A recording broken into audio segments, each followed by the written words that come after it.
শ্রী শ্রী হনুমান চল্লিশার থেকে আজকে আমার যে পাঠটি হবে সেটির নাম হলো শ্রীরামচন্দ্র স্তুতি।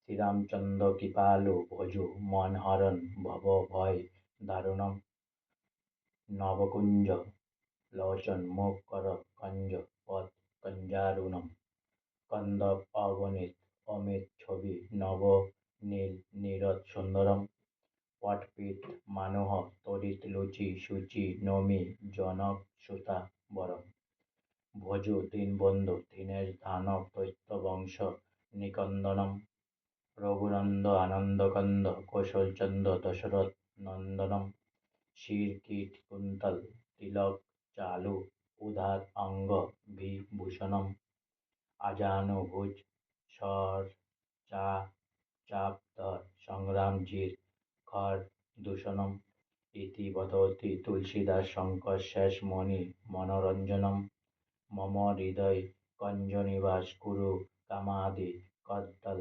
কুঞ্জনম মনু জাহি রাচ মিলহি ছো বর সহজ সুন্দর সাবর করুণানিধান সুজাশীল স্নেহ জানত রাবর ইতি ভাতি গরি অশিস শুনি স্বীয় সহিত ইয় হর্ষিত অলি তুষ ভবানীহি পুজি পুনি পুনি মোদিত মন মন্দির চলি।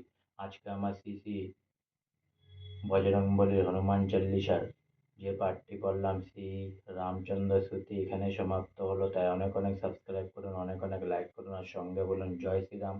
অনেক অনেক ভালো থাকুন, অনেক অনেক সুস্থ থাকুন, অনেক অনেক আনন্দে থাকুন, অনেক অনেক হেল্প করুন সবাইকে প্লিজ। জয় শ্রীরাম।